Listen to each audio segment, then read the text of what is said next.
Hey guys, and happy Friday! So, if you haven't noticed, I've been dropping a lot of posts this last week because next week I'm going to be running the core challenge over in my group. So, if you want to get in on that, please do. Go sign up. I'll drop a link here in a little bit so you can go sign up for that. I ran it back in October and everyone had so much fun, and I love sharing. I shared yesterday, I think, my client Alexandria just we started her with these exercises, and she started with me on my 5K program, which will be coming up too. But after implementing these exercises and then combining them with the 5K stuff, she just had incredible results. She lost an inch off of her waist really quickly, and she's since gone on to now be training for her first half marathon. So it's incredible what just training your core properly can do for you. So I'm super excited to be running this challenge again next week. It's free, so please make sure to join, especially if you are not 100% happy with your core, or if you keep feeling like, you really need to tighten up your core more. And even if you've had like those nagging, like low back pain, nagging injuries, this training is going to help you build the foundation to overcome all of that. So what I wanted to talk about today was kind of my secret behind building that rock solid core. It's my whole philosophy and approach towards core training. And so if you're watching this, whether replay or not, drop that hashtag replay if you are. But drop in the comments for me what you think of when you say, I need to go train my core, right? If you want to tighten up your core, what do you think you have to do in order to make that happen? I'm really curious what the first thing is that comes to mind, because I talk a lot about kind of overcoming a lot of the mindsets and the beliefs around what kind of exercise you have to do, since we get so inundated with like media and the health and fitness industry. You would think that you need to do a keto diet with CrossFit workouts all day, every day, and that's what's going to get you the body of your dreams. So I talk a lot about that and trying to debunk that myth. But in terms of core training, I want to know what pops to your mind first.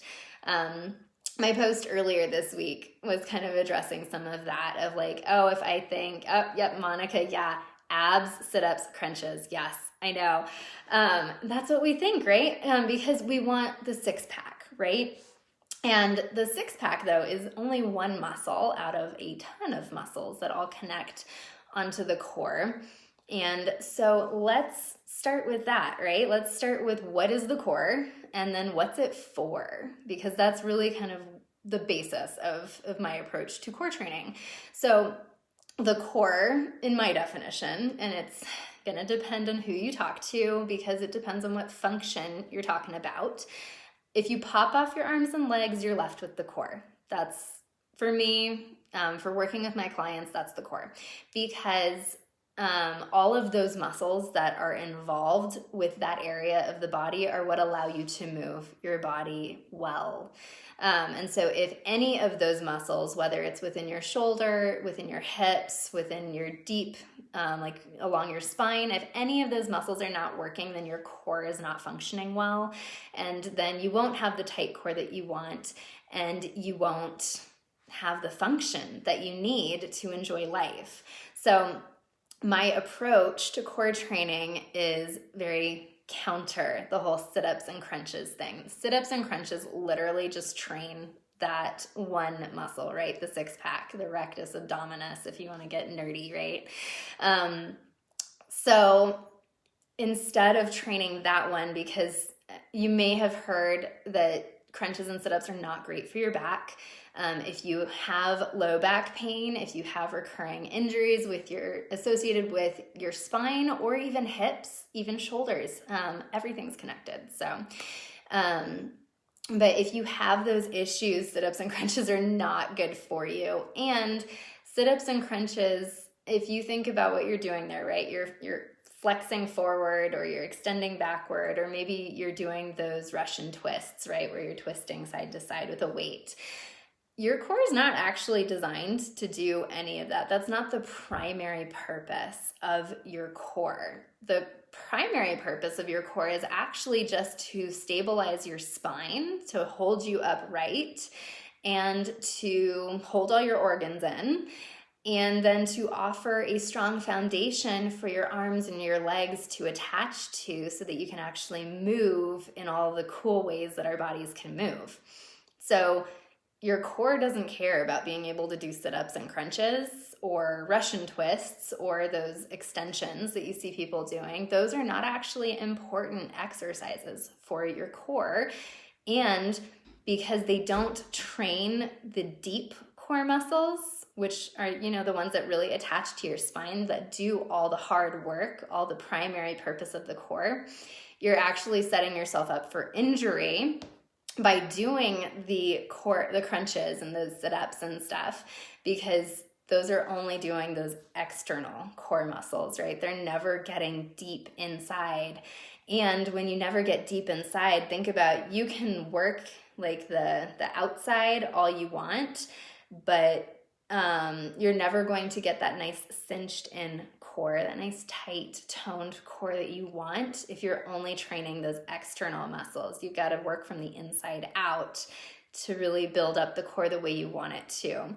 And the beauty is that when you train your core properly, you train it from the inside out, not only do you get the benefits of the improved function, right? You get the decreased back pain, less injuries, and then suddenly you can move so much more and better, but then you're also going to get the added benefit of having the tight toned core that you want. So that's my approach. That is honestly my secret, is reversing how you think about core training, and instead of thinking about core training those outside core muscles through the crunches and the sit-ups and the Russian twists and all that, think about training your core from the inside out, and think about training it to do what it was designed to do.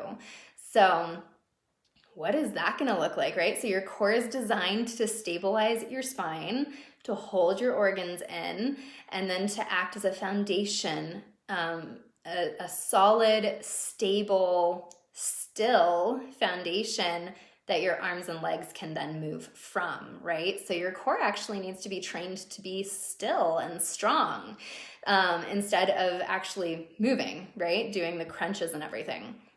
So that's what I'm going to cover next week in the core challenge. I'm going to show you how to actually start training your core from the inside out. I'm going to show you all the exercises that you actually need to do in order to build that stability as well as the endurance, because think about it, your core has to hold you up all day, right? So you got to have some really good core endurance. So I'm going to show you how to do all that. So let me know if you have any other questions. And then, of course, go sign up for the core challenge. It's going to be a lot of fun. I'm going to take you through the first 2 days are all building that foundation, really reconnecting with your core, figuring out how, because I imagine if I asked you, can you feel the muscles along your spine? You're going to be like, no.